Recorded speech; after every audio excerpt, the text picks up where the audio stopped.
তো ভাইয়া কেমন আছেন? আলহামদুলিল্লাহ ভালো, বলতে হচ্ছে ভালো, আসলে কি ভালো আছি খুব ডিফিকাল্ট বলাটা। বাবা ওকে ছাড়া অলমোস্ট প্রায় 1 বছর, অভ্রর ফার্স্ট জন্মদিন। এটা কি কখনো ভেবেছিলাম এমনটা হবে? আপুকে মিস করেন? অনেক বেশি, অনেক বেশি। হ্যাঁ, এখনো মানে আমার মনে হয় না খুব একটা ফিলিংস আমার ভিতর থেকে কমেছে, আরো বেড়েছে। হ্যাঁ, অনেক বেশি বেড়েছে, এখনো প্রতিনিয়ত মিস করি। আর আল্লাহর রহমতে আমার ছেলেটার মুখের হাসি একদম, মানে আমি যখন বাসায় ফিরি ওর মা আমাকে দেখে ফার্স্ট এক লুক হাসি দিত। এখন একদম অভ্র সেম টু সেম করে। আমি যখনই বাসায় আসি না কেন ওই কাজটা করে। বাবা বাবা এই ঠিক 1 বছর আগে আমরা ওই ভিডিওটা বানাই, তো আমাদের কাছে যে ইমোশনটা কাজ করে, আপনার অবভিয়াসলি এটা একটু বেশি, অনেক বেশি কাজ করবে। তো অভ্রকে নিয়ে হচ্ছে পরিকল্পনাটা কি? অভ্রকে নিয়ে পরিকল্পনা হচ্ছে ওর মা আর আমি লাস্ট যে সাক্ষাৎকারে বলেছিলাম যে অভ্রকে একটা ভালো মানুষ বানাতে চাই। হ্যাঁ, আমার কাছে ওর মা খুব ভালো একটা মানুষ ছিল। ওর মায়ের যে বৈশিষ্ট্যগুলো আজ স্বামী হিসাবে আমি দেখেছি অসাধারণ। সে একটা আইডল নারী। হ্যাঁ, তো আমি চাই যে ওর যে স্বপ্ন বা আমার স্বপ্ন অভ্রকে নিয়ে, অভ্রকে একটা ভালো মানুষ বানাতে চাই। অবশ্যই একটা ভালো মানুষ। সে কোন পেশায় কিভাবে জীবিকা নির্বাহ করবে সেটা আল্লাহ তাআলা ভালো জানেন, কিন্তু আমি যতদিন আছি ততদিন ওর মায়ের আদর্শ বা ওর মায়ের যে ভালো গুণগুলো ছিল সেগুলো আমি চেষ্টা করব যে অভ্রকে শেখানোর জন্য বা অভ্রর সামনে শো করার জন্য। তোমরা অলরেডি হয়তো বা দেখেছো আমার স্টেজ থিমটা আমি ওই মাকে বারবার তুলে ধরার ট্রাই করেছি। হ্যাঁ, সেটা ওর মায়ের লাস্ট সেন্টেন্সটা, ওর মায়ের যে ক্যারেক্টারটা, ওর মায়ের যে প্রফেশনটা, হ্যাঁ, সেই জিনিসগুলো আমি তুলে ধরার চেষ্টা করছি। আমি সারা জীবন চেষ্টা করবো সব সময় অভ্রকে ওর মায়ের সবকিছু ওর সামনে তুলে ধরার জন্য। হ্যাঁ, ও হয়তো যখন বুঝতে শিখবে হয়তো কষ্ট পাবে, বাট ও কষ্ট পাইলেও আমি চাই ও ওর মায়ের ক্যারেক্টারটা যদি ধারণ করতে পারে, ওর ভালো মানুষ হওয়া খুব ইজি। আচ্ছা ভাইয়া, কখন হচ্ছে অভ্রকে দেখে ওর মায়ের কথা হচ্ছে অনেক বেশি, মানে ওর মায়ের আমি যখন বাইরে থেকে বাসায় আসি তখন ও আমাকে দেখলে হাসি দেয়, মানে একদম ঠিক সেম ওর মায়ের মতো। ওর মা যতই কষ্টে থাক না কেন, যে খারাপ সিচুয়েশনেই থাক না কেন, আমি যখন বাসার বাইরে থেকে আসতাম ও আমাকে দেখে ফার্স্ট এক্সপ্রেশনে অসাধারণ একটা হাসি দিত, যে হাসিটা আমার ক্লান্তি দূর করে দিত, যেটা অভ্র দেয়। অভ্রের সঙ্গে আমার যতক্ষণ পরেই দেখা হোক না কেন, যেই সিচুয়েশনেই দেখা হোক না কেন, ও আমাকে ওই হাসিটা দিবেই। তখনই আমার মনে পড়ে যে একদম একটা কপি, হ্যাঁ, একদম পুরো ওর মা। হ্যাঁ, বাবা ও বাবা, হ্যাঁ বাবা কান্না করেন? আসলে এই বয়সে এটা বলাটা খুব ডিফিকাল্ট। আমি প্রায় দিনই কান্না করি, সেটা স্পেসিফিক মোমেন্টে না। হয়তো বা আমি বাইক চালাচ্ছি, ওই সময় মায়ের কথা মনে পড়ছে, আমি কান্না করি। অফিসে কাজ করছি, ওর মায়ের কথা মনে পড়ে, কান্না করি। যে কোনো সিচুয়েশনেই, রাতে ঘুমাচ্ছি, একটা সময় তো আমি একদম ঘুমাতেই পারতাম না, যে বালিশে মাথা দিলেই বারবার ওর মায়ের কথা মনে পড়ে, মায়ের কথা মনে পড়ে। আমি এখনো সারাক্ষণ ওর মায়ের ছবি দেখি, ভিডিও দেখি, আমার ভালো লাগে, কেন জানি ভালো লাগে। অনেকেই আমাকে পরামর্শ দেয় যে এখান থেকে বের হতে হবে, অ্যাভয়েড করতে হবে, কিন্তু আমি মনে করি না, আমি ওকে ধারণ করতে চাই, আমি ওকে মানে জীবিত রাখতে চাই। আমার কাছে মনে হয় যে ও এখনো আমার সাথে আছে, আমি ওকে জীবিত রেখেছি। হ্যাঁ, বা লাইফ টাইম আমি জীবিত রাখতে চাই। আচ্ছা, আপুর সাথে কাটানো সময়গুলোর মধ্যে সবচেয়ে সুন্দর এবং মাধুর্যের সময়গুলোর মধ্যে, ও যখন পেটে ছিল, এই 9টা মাস বা 36 সপ্তাহ, হ্যাঁ, এই সময়টা আমার কাছে মনে হয় যে আসলে কি আমার কাছে যে ডেফিনেশন, ভালোবাসার ডেফিনেশন আমার কাছে হচ্ছে ভালোবাসার মানুষটাকে ভালো রাখা। ও যখন পেটে ছিল, বাবা ও যখন পেটে ছিল তখন আমি দেখেছি ওর মা প্রতিটা মোমেন্ট এনজয় করছে, খুব হ্যাপি ছিল, খুবই ভালো ছিল, মানে সময়গুলো খুব উপভোগ করছিল। ওর সাথে তো আমার এই 16-17 বছরের সম্পর্কে কখনো আমি এতটা ফিল আমি দেখি নাই যে ও এতটা ভালো আছে বা এতটা বেটার ফিল করছে। হ্যাঁ, ও ও মানে প্রতিদিন একটু একটু করে দেখতো কতটুকু পেট বড় হচ্ছে। ও মানে আমাকে সব সময় বলতো, দেখো তোমার ছেলে আমাকে আঘাত করছে, একদিক দিয়ে বের হতে চাচ্ছে, ফুলে যাচ্ছে। হ্যাঁ, অনেক কষ্ট পাইতো, বাট তারপরে সে যথেষ্ট বাবা বাবা এই তো চাচ্ছু কি চাচ্ছু ছবি তুলবে না, চাচ্ছু তোর ছবি তুলবে বাবা বাবা বাবা ছবি তুলে তো কিছুই প্রশ্ন করার পরিকল্পনা নিয়ে আসছিলাম। আপনি যখন আমাকে ফোন দিলেন যে রাফি বাবা দিয়ে হচ্ছে তোমরা একটু ইয়ে করো, তো তখন আমার একটা কথা মাথায় আসছিল যে আপু হচ্ছে বলছিল না, যেটা হচ্ছে আমাকে আমাকে এখনো কাঁদায় যে রাফি তুমি তো হচ্ছে অব্র পেটে থাকতে হচ্ছে তুমি কভারেজ করতেছো, তো অব্র যখন হচ্ছে দুনিয়াতে আসবে তখন হচ্ছে আপুরও একটু কথা আছে অব্রকে নিয়ে যে ট্রাস্ট মি রাফি, তোমাদের সম্পর্কে একটা কথা বলি। আর তোমরা তো দেখছো আমার পেজটা ভাইরাল হয়েছে, এরপরে আমার ইভেন্টের জন্য অনেক ফটোগ্রাফারই আমাকে বলেছে ইভেন্টটা ওরা মানে ইয়ে করবে, হোস্ট করবে, তারা আগ্রহ দেখেছে। আমি বলছি না, তুমি আমাকে বলছিলা বা রাহাত যখন ডেঙ্গুতে আক্রান্ত তখন আমি চিন্তিত, রাহাত ডেঙ্গুতে আক্রান্ত, তখন আমি আর কি মনে হয়েছে জানো, আমার যখন ওই শুট হয়েছিল ও ডেঙ্গুতে আক্রান্ত ছিল, রাফি ডেঙ্গুতে আক্রান্ত ছিল, কিন্তু রাফি কিন্তু মানে দুর্বল শরীর নিয়ে আসছিল। আমি ওই জিনিসটাই ফিল করছি যে রাহাত তো দুর্বল শরীর নিয়ে আসবে। হ্যাঁ, রাহাত অবশ্যই এটা ক্যাপচার করবে, রাফি অবশ্যই ক্যাপচার করবে। কথা বলছি যে এই কথাগুলো আসলে আমাকে আরেকটা নারী বা হচ্ছে ধরেন প্রত্যেকটা পুরুষেরই তো ও যখন আসলে অসুস্থ ছিল ও জানতো, ও তো নিজেও ডক্টর, ও অনেক কিছু জানতো বা বুঝতো, হ্যাঁ, যে ও হয়তো বা থাকবে না। হ্যাঁ, তো ও কিন্তু একটা কথা বারবার বলতো আমাকে যে আমি তোমার সঙ্গে অনেকটা দিন থাকতে চাই, বাঁচতে চাই। একটা মানুষ অসুস্থ হওয়ার পর সে বুঝতেছে যে সে হয়তো বা থাকবে না, খুবই রিসেন্টলি। হ্যাঁ, তো ওই কথাটা আমার বারবার খুব কষ্ট দেয় যে মানে ও যখন ক্যান্সারে আক্রান্ত হয়েছিল তখন আমাকে একটা কথা বলছিল যে তুমি যদি আমাকে ইন্ডিয়া নিয়ে যাও আমি বেঁচে যাব, তোমার সাথে আমি অনেকটা দিন থাকতে পারবো। ও যখন কথাটা বলছিল ওর এদিক দিয়ে পানি পড়তেছিল, সে আমার বাসায় শুয়েছিল। ওর একটা কথাই আমি আমার মনে হয় আমার দুনিয়া আমি উলট পালট করে ফেলেছি যে আমি যতদিন বেঁচে আছি অবশ্যই আমি শেষ রক্তবিন্দু পর্যন্ত আমি চেষ্টা করবো তোমাকে বাঁচানোর জন্য। সেটা হয়তো আমি কতটুকু পেরেছি জানি না।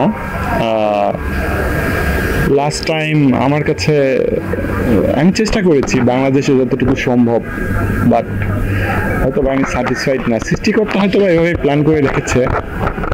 আমি এখনো নিজেকে দোষারোপ করি কেন আমার ওই সময় ভিসাটা থাকলো না। হ্যাঁ, হয়তো আমি তাহলে ইমিডিয়েটলি ওকে দেশের বাইরে নিয়ে যেতে পারতাম, হয়তো বা সিনারিওটা অন্যরকম।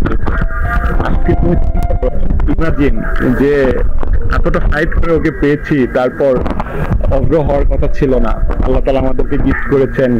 এরপর মানে আমার পৃথিবীটা তো অসাধারণ হওয়ার কথা ছিল যে আমার ওয়াইফও আছে, আমার বাচ্চাটাও আছে। হ্যাঁ, আমাদের তিনজনের পৃথিবী তো অসাধারণ হওয়ার কথা ছিল, খুব ভালো হওয়ার কথা ছিল, খুব আনন্দ থাকার কথা ছিল। আজকের এই ইভেন্টে যদি আমার ওয়াইফ থাকতো, এটা তো আমার কাছে মনে হয় না পৃথিবীর চেয়ে ভালো মানুষটা। হ্যাঁ, আমি যখন আমি ডিজাইন করি করেছি, কিন্তু তোমার আমি যখন প্রোগ্রামটা করব তখন ভেবেছিলাম যে মিনিমাম ক্যারেক্টারের উপর থিম ধরে আমি এই প্রোগ্রামটা করব।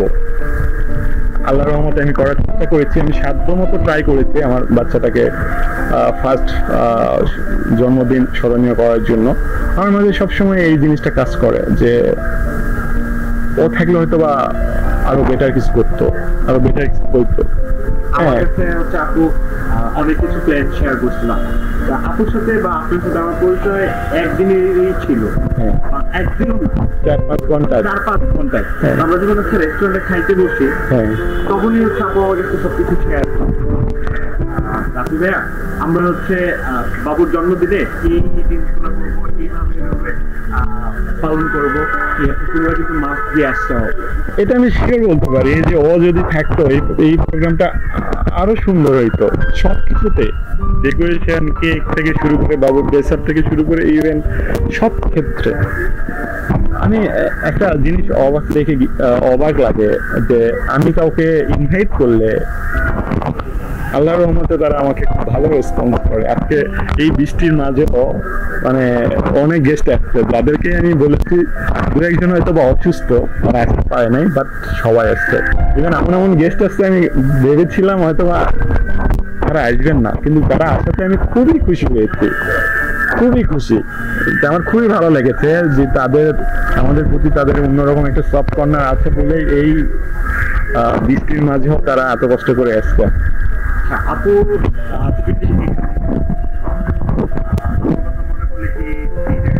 হ্যাঁ, আমার যাইতে ইচ্ছে করে সেই জায়গাগুলো।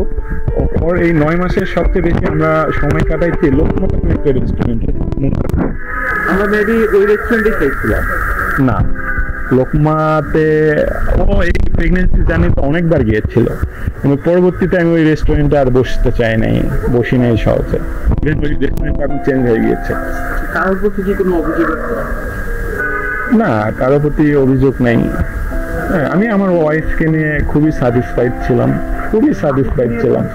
অভিযোগ নাই, কিন্তু ধরেন অনেকেই হচ্ছে অভিমান আছে। আশ্চর্য করে হচ্ছে বলে যে হচ্ছে আমার সৃষ্টিকর্তার প্রতি হচ্ছে আমার একটা অভিযোগ আছে যে না, সৃষ্টিকর্তার প্রতি আসলে আমরা ধর্মীয় ভাবে আসলে ওই অভিযোগটা করা সবসময় ঠিক হবে না। যদি বলো যে মাঝে মাঝে আমার এই চিন্তা হয় যে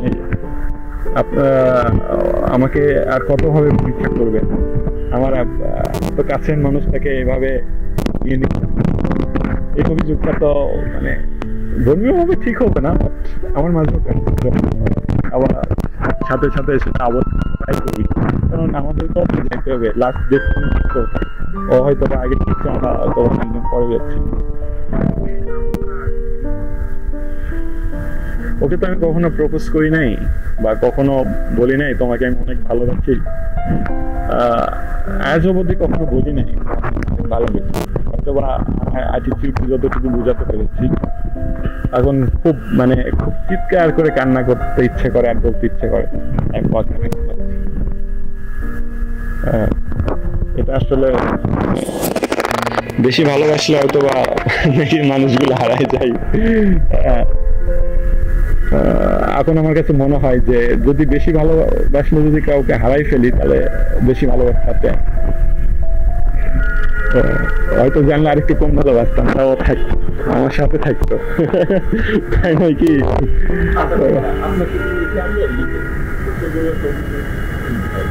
অন্য মেয়েকে বিয়ে করার আপু চলে যাওয়ার পরে সিচুয়েশন ক্রিয়েট হয়েছে যে ধরেন আমাদের যে বয়সটা বা হচ্ছে একটা সময় আসে যে প্রত্যেকটা মানুষই, নট অনলি পুরুষ, হ্যাঁ আমি বুঝেছি, মানে মানুষ আরেকটা মানুষের প্রতি আসক্ত হইতে পারে, সেটা কি আপনার কখনো ফিল হয়েছে?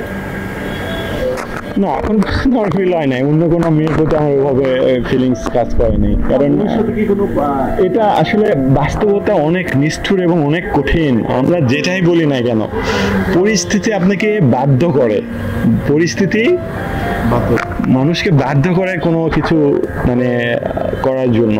আসলে আমি আপাতত এটা কোনো নেই, আমার কোনো প্ল্যান নেই। ফ্যামিলি থেকে মাঝে মাঝে এরকম কথা ওঠে বা সবাই আসলে পারিপার্শ্বিক সবাই এই জিনিসটা বলে, বাট আমি এখন পর্যন্ত ওই প্রয়োজনীয়তা ফিল করি নাই। হয়তো বা জানি না, এখনো সারাক্ষণ আমি ওকে নিয়েই মনে থাকি। মাঝে মাঝে তো আমি ভাবি যে ও আমার সাথে আছে, রাতে আমি ওর সাথে, এইরকম একটা ফিল হয় আমার সারাক্ষণ, আমার এই ফিলটাই হয়। হ্যাঁ, যেহেতু আমার সাথে আছে, আমি কেন আরেকজনের সাথে বেড়াবো বা আরেকজনের সাথে আকৃষ্ট হবো, এটা আমার এখন পর্যন্ত ফিল হয় নাই। কিন্তু যেহেতু আমি পৃথিবীতে আর একা না, আমার বেবি আছে, এখন আমাকে সিদ্ধান্ত নিতে গেলে এটা ডিফিকাল্ট। আমি আমার আগে আমার বাচ্চাকে প্রায়োরিটি দিতে চাই। কারণ আমরা খুবই ক্ষণস্থায়ী। হ্যাঁ, হয়তো আমিও যে কোনো দিন চলে যাবো, সেটা আমি তোমার আপু অসুস্থ হওয়ার পর খুব ভালো মতন বুঝছি। যাকে নিয়ে এত বড় বড় স্বপ্ন ছিল, হ্যাঁ, সে অসুস্থ হওয়ার পর পুরো পৃথিবী আলাদা হয়ে গিয়েছিল। তারপর তো একটা সময় হারাই ফেললাম তাকে। হ্যাঁ, এটা আসলে খুব মানে আমি আপাতত এটা নিয়ে কোনো ভাবছি না। হয়তো ভবিষ্যতে দেখা যাক কোনো সময় পরিস্থিতি সিচুয়েশন কেমন দাঁড়ায়, তখন হয়তো বা। তবে ভবিষ্যতে কারোর প্রতি যদি ইনভলভ হই, অবশ্যই ট্রাই করবো একটা মানুষের সাথে ইনভলভ হওয়ার। আমরা তো মানুষের পেট থেকে বের হই বলেই মানুষ। হ্যাঁ,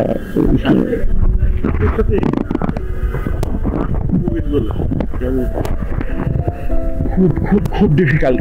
আপনার এই ওর যে সিসিইউ তো ছিল, আমার সবচেয়ে খারাপ লাগতো যে ও যখন কষ্ট পাইতো। ও ক্যান্সারের ট্রিটমেন্ট আমি করাইছি প্রায় 1.5 বছর 2 বছর ধরে। যতটা না আমি কষ্ট দেখেছি, লাস্ট এই সিসিইউ যে জার্নিটা ছিল 13-14 দিনের, হ্যাঁ, এই সময়গুলো আমার 14 বছর আমি ভুলতে পারবো না। এই সময়গুলো আমি এখনো জানো অ্যাম্বুলেন্সের সাউন্ড আমি নিতে পারি না। তারপর আইসিইউ বা সিসিইউতে যে মেশিনগুলো থাকে সাইডে সারাক্ষণ সাউন্ড, এই সাউন্ডটা আসলে আমার হার্টবিট বেড়ে যায়। অ্যাম্বুলেন্স গেলে আমার হার্টবিট বেড়ে যায়। আমি সরওয়ার্দী হসপিটাল আশেপাশে দিয়ে গেলে আমার হার্টবিট বেড়ে যায়। এটা আমার এখন পর্যন্ত হচ্ছে।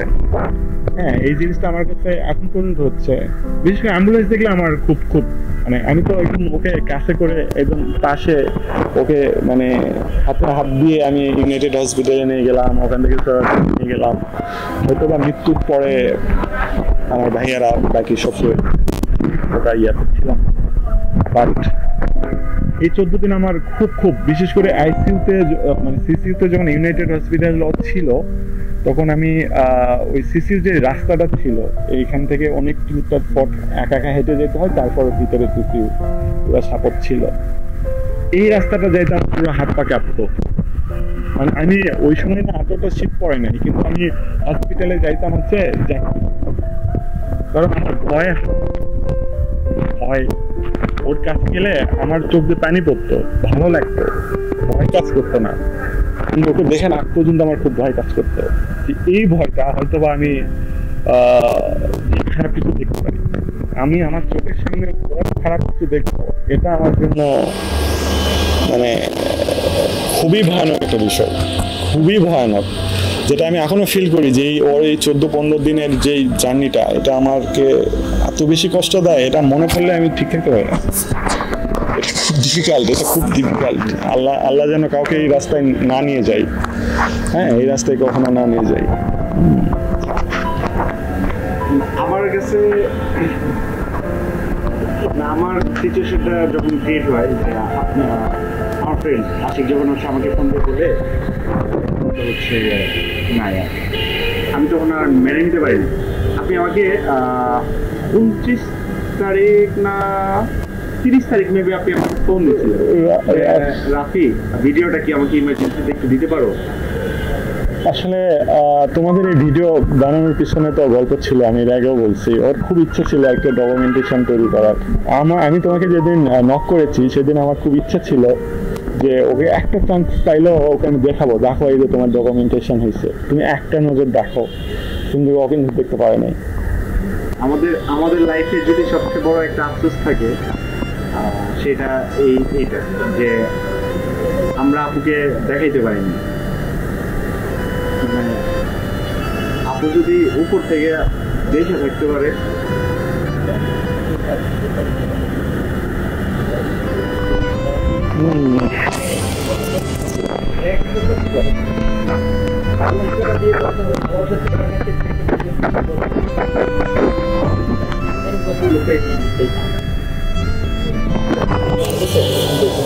সবার উদ্দেশ্যে যারা ভালোবেসে বিয়ে করে সম্পর্কটা ধরে রাখার জন্য কিছু একটু বলে দেবো।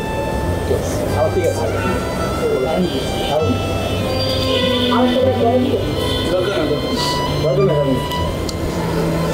আসলে সম্পর্ক টিকে রাখা এটা তো খুব মানে আমি বলবো কি, আমি বলি একটু, আর কিছু দেখতে পাবেন। একমাত্র সারিয়ার ভাই কি দেখি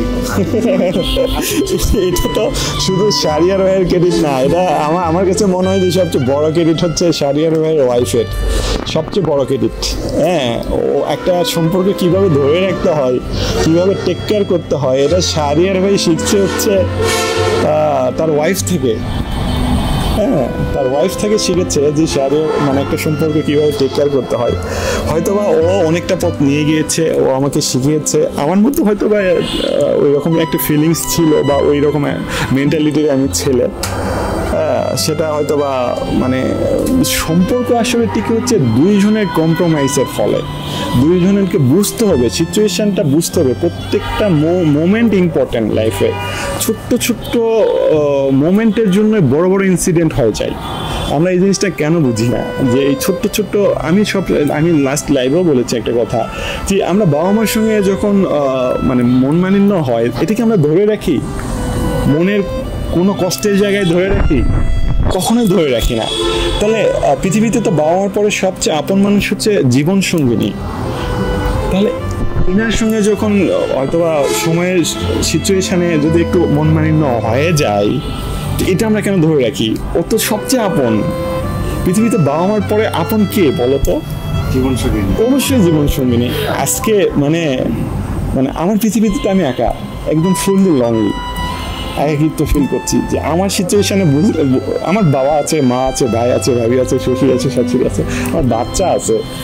তোমার ভাবি একটা কথা বলে গিয়েছিল যে ও অ্যাপ্লাই করে যে কোনো বিষয়, যে কখনো কারোর প্রতি এক্সপেকটেশন রাখবা না, ইভেন তোমার সন্তানের প্রতিও না। হ্যাঁ, আমি না এখনই এটা আমার ভিতরে চলে আসে। হ্যাঁ, আমি বাবা হিসাবে দায়িত্ব অভ্রকে মানুষ করা, ভালো মানুষ করা, কিন্তু অভ্রর প্রতি আমি এক্সপেকটেশন রাখবো, এটা ওভাবে আমি কখনোই প্রয়োগ করবো না। হ্যাঁ, ও বড় হবে, ও চাকরি বাকরি করবে, ওর সংসার হবে, ও ওর বিষয়টা ভাববে। ওকে যদি আমি আদর্শ মানুষ বানাতে পারি, ও অবশ্যই আমাকে দেখবে, কেন দেখবে না? আমি যদি মানুষের মতো মানুষ বানাতে পারি, দেখবে। যদি আমি মানুষের মতো মানুষ না বানাতে পারি আজ বাবা হিসাবে, তাহলে আমি আশাও করতে পারি না আমাকে দেখবে বয়স হয়ে গেলে। হ্যাঁ, তো আজকে আমি এত লং টাইম নিব না, কারণ লাস্ট যে আমরা মানে ভিডিওটা দেখছিলাম, তো ওইটাতে হচ্ছে আসলে আপনার ফুল স্টোরিটাই আমি মেক করার চেষ্টা করছি। আমার সাথে রাহাত ছিল, রাহাতই হচ্ছে মেনলি এই সিনেমাটোগ্রাফিটা করে। তো আমরা হচ্ছে এখনো হচ্ছে কথা বলি যে দুজন একসাথে বলি যে আপুর ভিডিওটা আমরা আমাদের সিস্টেম হচ্ছে কি 3 মাস পর হচ্ছে আমরা ফুটেজ ফেলে দিই। ক্লায়েন্টকে ফোন দিয়ে বলি যে ভাইয়া বা আপু আমরা ফুটেজটা ফেলে দিচ্ছি, তা আপনার যদি আবার দরকার পড়ে বলেন। তো রাহাত আমাকে ফোন দিয়ে বলে যে আমি আমার কর্মজীবনে আমি কাজটা আমি জীবনে পাইতে পারবো না। দেখো, আমার ভিডিওটা ভাইরাল হয়েছে সমাজে, আমার পেজ থেকে অলমোস্ট 3 কোটির উপরে ভিউ হয়েছে অল ওভার দ্য। যে আপুর সাথে যে তখন সময়গুলো কাটানো, মানে আপু যে এত প্রাণবন্ধুভাবে হাসতে পারে, এক্স্যাক্টলি, ও অসাধারণ একটা ক্যারেক্টার। আমি আমার চোখের সামনে দ্বিতীয় ক্যারেক্টার দেখি নাই, না ওর মতো ক্যারেক্টার আমি দেখি নাই। ও যেমন অ্যাডজাস্টমেন্ট করে নিতে পারে, যেমন স্যাক্রিফাইস করতে পারে, তেমন হাসতে পারে। মিনিমামসের মনে হয় 3টা ক্যারেক্টার রিপ্রেজেন্ট করে মিনিমামসের। তো একটা হচ্ছে অন্ধ অনুসরণ, আর আরেকটা হচ্ছে যে ও মনে হয় ভিলেনের সাথে থাকে, মানে ও ভিলেনের সাথেও ভালো ব্যবহার করে। আমি যতটুকু মানে স্টাডি করলাম, খুবই অল্প স্টাডি করছি, যে ও ভিলেনের সাথেও হাসি খুশি ভাবে থাকে। যে ভিলেন খারাপ হতে পারে, এর মধ্যেও কিছু ভালো মনুষ্যত্ব আছে, কিন্তু ভালো অ্যাটিটিউড অবশ্যই থাকবে, প্রত্যেকটা মানুষের মাঝেই থাকবে। একটা মানুষ খারাপ হলেও ওর মধ্যে ভালো কিছু আছে। আমার ওয়াইফ সবসময় ওটা পিক করার ট্রাই করতো। একটা মানুষ খারাপ হতেই পারে, ওর খারাপ গুণগুলো তুমি অ্যাভয়েড করো, ওর মধ্যে ভালো কিছু আছে, তুমি ওটা পিক করে নাও। হ্যাঁ, এটা অসাধারণ থিঙ্কিংটা। আল্লাহ কখনোই সম্ভব না, তবু সৃষ্টিকর্তার কাছে আবেদন থাকবে যদি কখনো 1 ঘন্টার জন্য আপুকে আবার দেওয়া হয়। এটা এগুলো ধর্মীয়ভাবে বলাটা কতটুকু ঠিক আমি জানি না, বাট আমি এখনো মাঝে মাঝে ফিল করি। ইভেন আমি মনে হয় লাস্ট ইয়াতেও বলেছিলাম, ভাইভাতেও বলেছিলাম যে ও যদি কবর থেকে উঠে আসে, আই হ্যাভ নো প্রবলেম, তারপরে আমি ওর সঙ্গে আমার ভয় লাগবে না। ও আমার সঙ্গে থাকবে। এত ভালোবাসছেন বা হ্যাঁ, ভালোবাসেন আমি মাঝে মাঝে এটা ভাবি যে ও তো রংপুরে পড়াশোনা করছে বা হয়তো অন্য কোনো কাজে গিয়েছে, তা এখন ওর ওই কবরের পাশে যখন জিয়ারত করি তখন আমার ইচ্ছা করে যে না ঠিক করে ওকে বের করে নিয়ে আসি, ও যদি আবার জানতে হতো, ও যদি আবার আমার সঙ্গে মিশতো। ও আমাকে মানে মানসিকভাবে এতটা শান্তিতে রাখছে পৃথিবীতে। আমার মনে হয় যে মানসিক শান্তিটাই সবচেয়ে ইম্পর্ট্যান্ট। আমাদের এত সমস্যা সামাজিক বা ব্যক্তিগত, এখানে দেখেন মানসিক সমস্যা সবচেয়ে বেশি ভয়াবহ। কিন্তু ও অ্যাজ এ ওয়াইফ মানে আমাকে যেই মানসিকভাবে যে এতটা রিলিফ বা এতটা ভালো রাখতো, এটা আমি আশেপাশে আমি খুবই কম দেখেছি, খুবই কম দেখেছি। যে তোমার প্রপার্টি অনেক আছে বা নেই বা যেটাই হোক না কেন, কিন্তু সুখে থাকাটা খুব ইম্পর্ট্যান্ট। ও আমাকে শিখেছে পকেটে 10 টাকা থাকলে কিভাবে সুখে থাকতে হয়, 500 টাকা থাকলে কিভাবে সুখে থাকতে হয়। হ্যাঁ, এগুলো অসাধারণ, ওর এগুলো বলে শেষ করা যাবে না। হ্যাঁ, আসলে একটা আইডল মানুষ, মানে ওকে দেখে অনেক কিছু শেখার আছে। আমার কাছে মনে হয় অনেক কিছু শেখার আছে। ওকে ফলো করলে আমার মনে হয় একটা মানুষ কখনো অসুখী হতে পারে না, কখনো অসুখী হতে পারবে না। ও যে সিচুয়েশনে থাক সেই মানুষটার মুখে হাসি থাকবে, সেই মানুষটা ভালো থাকবে, আমি গ্যারান্টি দিলাম। আমার ওয়াইফের ক্যারেক্টার যদি কেউ ফলো করে, তো ধর্মীয়ভাবে আমরা ইসলাম এবং মহানবী সাল্লাল্লাহু আলাইহি ওয়াসাল্লাম, এটা আমি কম্পেয়ার করছি না, সেটা আলাদা জিনিস, আমাকে করতেই হবে। কিন্তু আমার ওয়াইফের যেই ক্যারেক্টারগুলো, নেভার কম্পেয়ার ইচ আদার, কখনো কারোর সাথে তুলনা করে না, কারোর প্রতি এক্সপেকটেশন রেখো না, এই জিনিসগুলো মানে মানে ও খালি আমরা বলি না, ও অ্যাপ্লাই করে দেখাইছে যে ওর লাইফে এই জিনিসগুলো অ্যাপ্লাই করছে, যার কারণে ও এতটা ভালো ছিল। আমাকে ভালো রেখেছে, পরিবারকে ভালো রেখেছে, শ্বশুর শাশুড়িকে ভালো রেখেছে, ফ্রেন্ডসকে ভালো রেখেছে, কাজিনদের ভালো রেখেছে। ওর জন্য যে কত মানুষ কান্না করে। আজকে আমার যখন মানে কন্টেন্টটা ভাইরাল, অবশ্যই এই কন্টেন্টের মধ্যে এক্সেপশনাল কিছু ছিল যেটা মানুষের ওই শূন্যস্থানে হিট করছে, যার কারণেই কেউ ইন্টেনশনালি ভাইরাল হতে পারবে না, আমি গ্যারান্টি দিলাম। ইউনিক কিছু থাকতে হবে। মানুষ যেই শূন্যতা ফিল করছে, ওই শূন্যতা যদি হিট করার মতো যদি কোনো কন্টেন্ট হয়, তাহলেই তুমি ভাইরাল হবা। লক্ষ লক্ষ মানুষ, হয়তোবা আমাকে 100-150 মানুষ নেগেটিভ কমেন্ট করছে, আমি অ্যাপ্রিসিয়েট করি। লক্ষ লক্ষ মানুষ আমাকে পজিটিভ কমেন্ট করছে, লক্ষ লক্ষ মানুষের ওই শূন্যস্থানে হিট করছে যে আসলে কি এরকম হয়। হ্যাঁ, আর লক্ষ লক্ষ মানুষ আমার ওয়াইফকে দেখে তারা ভালো থাকার অনুপ্রেরণা হিসাবে নিচ্ছে। আমাকে প্রতিনিয়ত আমার ইনবক্সে মেসেজ আছে এই বিষয়গুলো নিয়ে। আমরাও আপুর মতো করে থিঙ্কিং করি, কমপ্লেক্স, মানে আমরা দেখি আমরা থাকতে পারি কিনা, এইরকম তো আমরা চিন্তা করি না যে এরকম মানুষ এইরকম হতে পারে। আপু ছিল মানে আমরা হতে পারবো, আমরা চেষ্টা করি। হ্যাঁ, অনেক মানে আপনার সাথে আসলে আমি হচ্ছে যদি কখনো ফিল্ম বানাই তো মোস্ট ওয়েলকাম। এটা আমি খুবই খুবই খুবই খুবই আগ্রহী। স্টোরিটা নিয়ে, আপুর স্টোরিটা নিয়ে মোস্ট ওয়েলকাম। একটা ডকুমেন্টারি বা আমি ছিল যে একটা ডকুমেন্টারি, আমরা জানি না কতটুকু আমরা দিতে পারছি। সময়ের সাথে সাথে ভাইয়া সবকিছু মানে ভুলে যায় মানুষ, ফিলিংসগুলো হারাই যায়। হ্যাঁ, ও খুব ভালো একটা ক্যারেক্টার ছিল। ওকে যদি আমরা ধরে রাখতে পারি, ওর কাছ থেকে নেক্সট প্রজন্ম অনেক ভালো কিছু শিখবে। এই পার্সপেক্টিভ থেকে হলো আমি একটা মানুষের উপকারও যদি আসতে পারি, এই পার্সপেক্টিভ থেকে হলো আমি চাই ওর ডকুমেন্টেশন আমি ধরে রাখতে। সেটা যেভাবেই হোক, আমি অলরেডি বই লেখা শুরু করছি, আমি অলরেডি প্ল্যান করেছি তোমাদের সাথে আমি আলাদাভাবে বসবো, এটা পুরো সিরিজ আকারে এনজয় করবো, যেটা হয়তো বা সময়ের সাথে সাথে অনেক কিছু আমিও ভুলে যাবো। আমিও তো মানুষ, সময় খুব নিষ্ঠুর, সময়ের সাথে সাথে অনেক কিছু চলে যাবে জীবন থেকে। ওকে ভাইয়া, ঠিক আছে ভাইয়া, থ্যাংক ইউ, তোমাদেরকে অনেক অনেক ধন্যবাদ।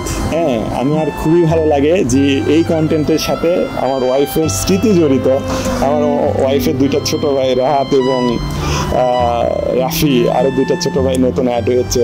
হ্যাঁ, রাহাত এবং রাফি, আমার তো মনে হচ্ছে যে আমার মানে একটা ওই ফিলিংসটা আমার আসবে, ওই ফিলিংসটাকেই মানে আমি বলছি আমার খুবই ভালো লাগছে যে আমার ওয়াইফের 2টা হয়তো বা পছন্দের ফটোগ্রাফার আছে এই ইভেন্টটা হোস্ট করছে। আমি সবচেয়ে বেশি কষ্ট পাই কখন জানেন, মানে